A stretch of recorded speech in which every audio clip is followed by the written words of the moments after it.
I think we're reaching like 5,000 coffees by now, maybe 6. This is Ben Holems from Index Ventures. Ben's been around the Nordics for a very long time. You know, we've been investing in a lot of companies here. Supercell, King, what else? Grey Area, Armada Interactive, lots. We would love to do some more. So let's maybe sit down and get into the discussion, right? So I'm a gamer. I play a lot of games. I watch a lot of esports. And you invest into a lot of games. And that's why we wanted to have a talk. A face-to-face, a heart-to-heart. But there's something I don't understand, as not a gamer, but as a person interested in investments. Why do you guys invest into games? Well, I think when the business model works, there is no other category of investment that you can do as a venture capitalist which is as rewarding as games. I think the magic of it when it works is you have, particularly on mobile, you have a product which can be built with a small team and a small budget, potentially weeks after launch, can be played by millions of people all over the world.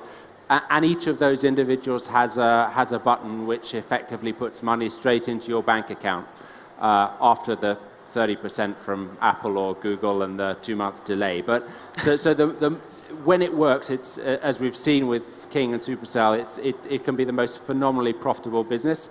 And another thing we'll maybe touch on is I think it's one area where I think Europe still has a very, very big role to play and is arguably the leader in this category.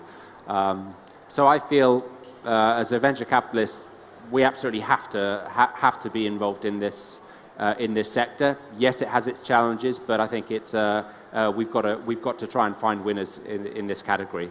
I mean, don't get me wrong. As I said, I am a gamer. I actually wearing a Dota 2 bracelet, which is a game that I got as a gift from a very special person. But at the same time, you know, isn't it super risky to invest into games, especially early stage? Yes, they make a game, they fail, right? I mean, most games do fail. Yeah, no, I mean, I think we've done 16 investments. I think we've had 3 successes, King, Supercell, and Playfish. We've had 5 write-offs, and we've got the remainder of more recent investments, which obviously we've got great hopes for. So obviously people hear about their successes, but there are a lot of failures. If you're investing in this category, you can't insulate yourself from the creative risk. And in a sense, the reason you want to invest is to expose yourself to precisely that creative risk, because it's when you get that formula right that either creates or disrupts a new category within games, that's when you get the disproportionate returns. So, and the strategy we have is the nice thing is it's reasonably capital efficient. So the strategy we're deploying is we're trying to meet very interesting teams at early stages with creative ideas which we think clearly differentiate their game products from what else is on the market. And with a relatively small amount of money, you can get a game to prototype or to beta testing and then launch. And yes, there are tens of thousands of companies you could invest in, and I think our job as VCs is to try to sort of weed that down from the tens of thousands to the few hundred that are investable, and hopefully one or two of those might be another King. But then, you know, okay, there's some companies you invest in early, others like Supercell you invest in rather late. Yeah. But then you exit rather quickly. Yeah. But at the same time, you know, when you do look for companies rather early on, yes. How early will you go in? Yeah, so I think we would love to replicate what we did with Supercell. So Supercell, when we invested, they had just they'd launched Heyday a month or 2 before, and they'd just very recently launched Clash of Clans. So we were literally looking at 1.5 months of sort of cohort data on that, and until that point, you know, the mobile gaming ecosystem had been extremely volatile. Different game companies popping up and disappearing.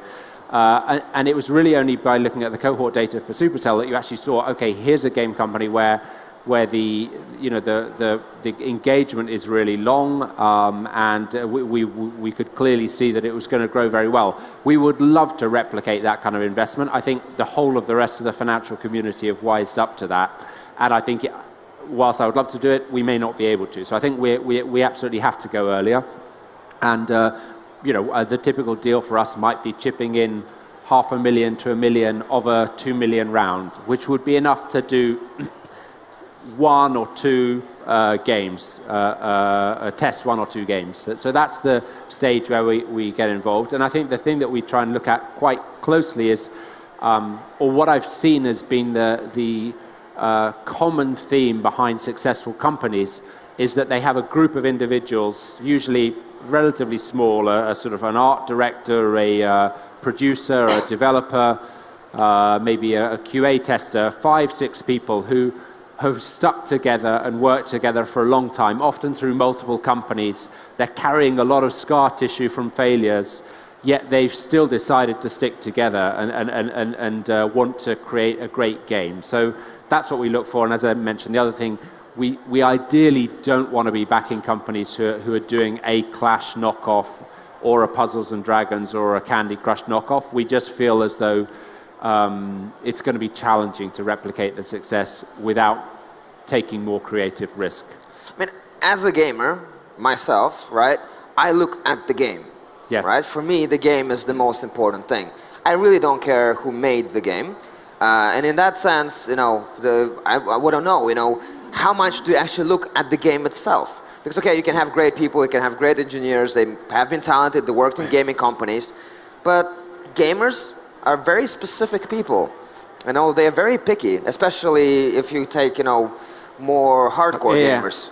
Yeah, look, so I'm not a glorified accountant that comes and tries to bean count my way to success in this space. I think we absolutely spend a lot of time playing all the games that we or looking at all the game concepts if there aren't prototypes ready of companies that we invest in. So I think what's important when you invest in a games company is the company must always be the creative owner of the product.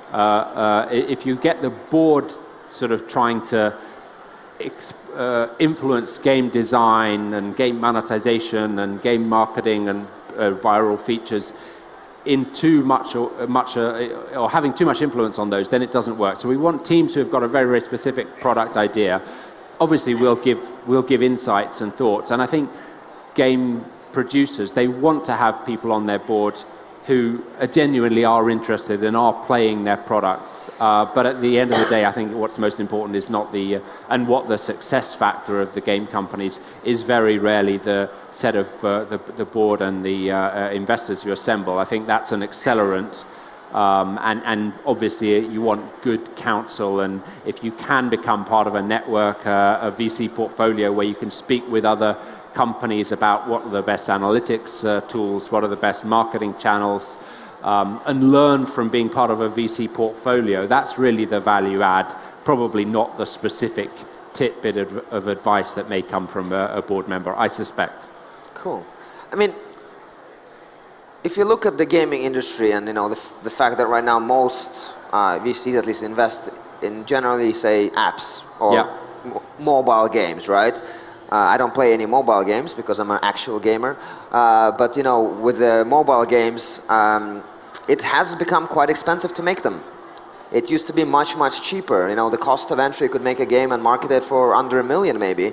Now as you said, you need maybe $2 million to test the game, right? Say many years ago it was maybe a couple $100,000 and you could get featured on the App Store and fly yourself home, right?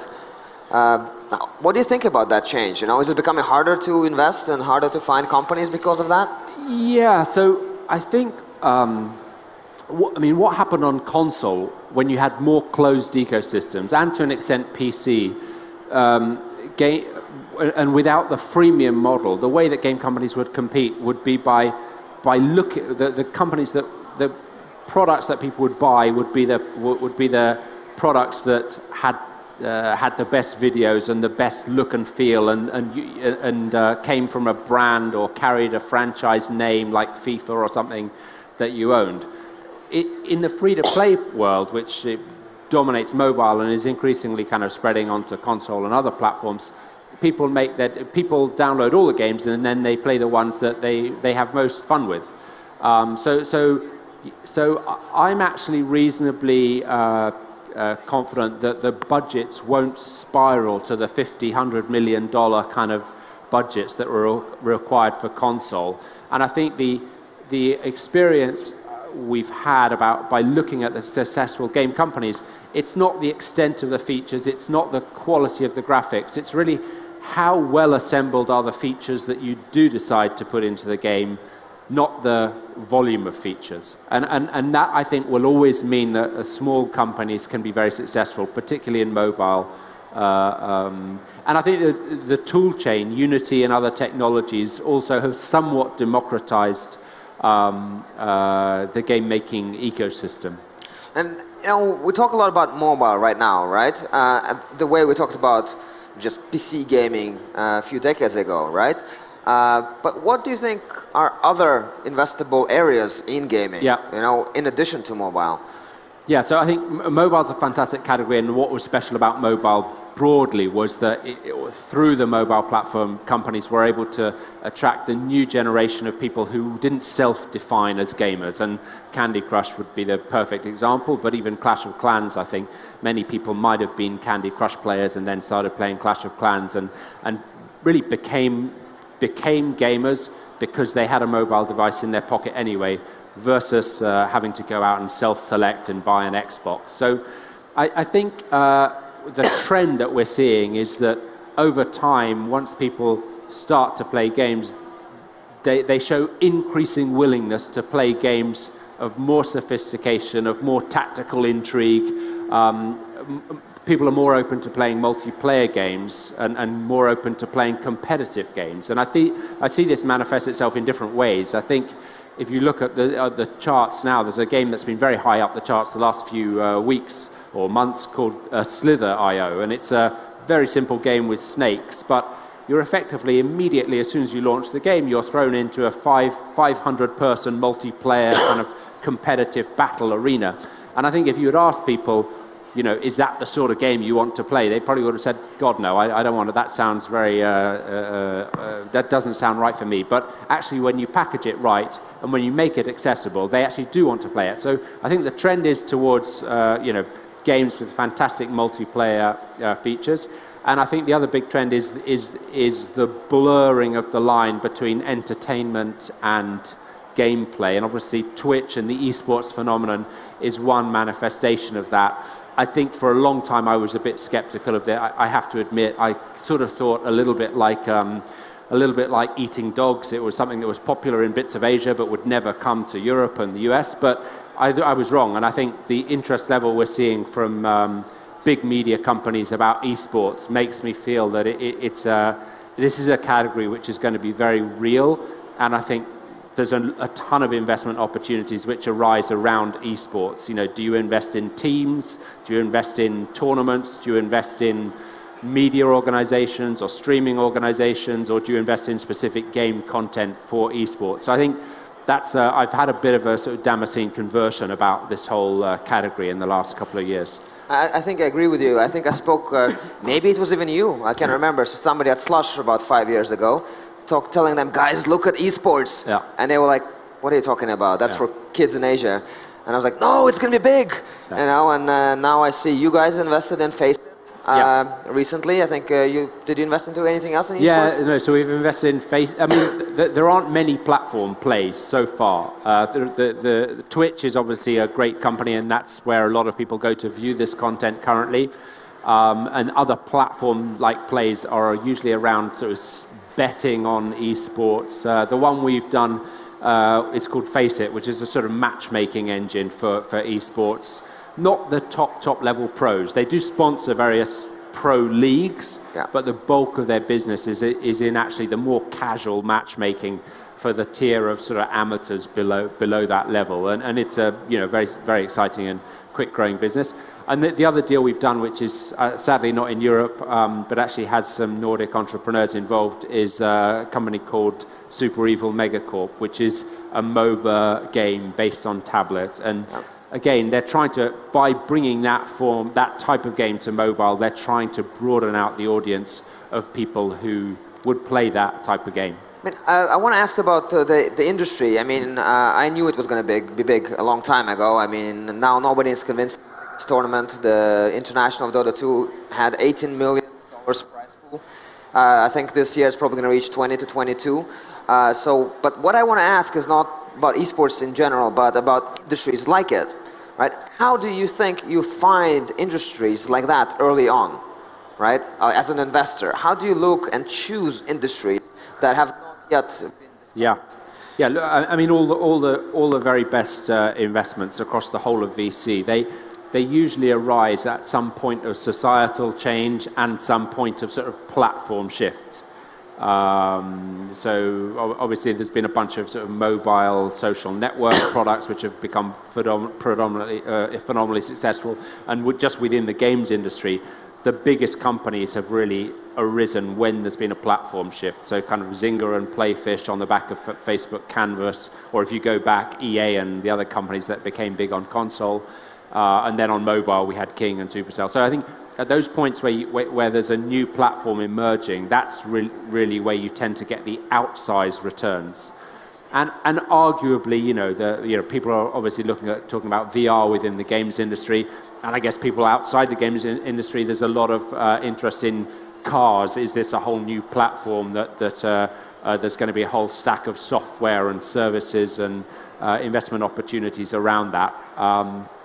So I think part of the success factor of being an investor is riding one of those waves when there's a societal change, often coupled with a technology platform shift. So there's been many in games, but you're true that it happens outside games as well. Cool. I hope to see what the next ones will be, and I hope you'll tell me what to look at. Well, I very much hope we'll be surfing those waves, whatever they are. Cool. Hey, well, I think that was really interesting. I think that gave us a good perspective onto gaming, the industry as well, also esports, and that is coming up big time. I hope to see you at ESL1 in Frankfurt. I'm going there.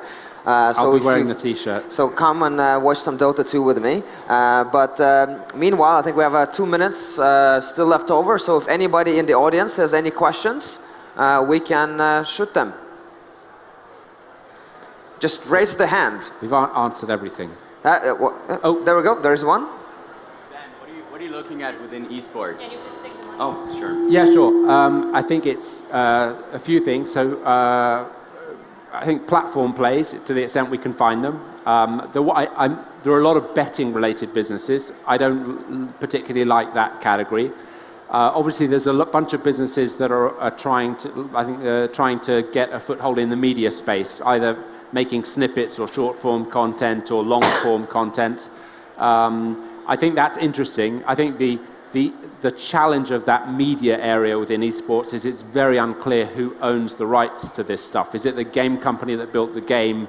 Is it the player who's actually playing it? Is it the platform like a Twitch or Mobcrush or something that he's streaming over it? So I think there's that needs to settle that rights landscape around it before I think there'll be more really successful media companies beyond Twitch. And then, we would definitely look at new esports titles, particularly I think ones which sought to bring a broader audience into the esports fold and started to blur the boundaries between sort of mid-core casual and esports. And obviously Clash Royale here in Finland is a very interesting take on that. Cool. Well, thank you very much, Ben. I think that was exciting. Thank you very much. I'd like to keep on talking to you about esports and gaming. So thank you guys very much. I hope you enjoy the rest of the day, and thank you, Ben. Thanks for a fantastic event. Cheers, Dimitri.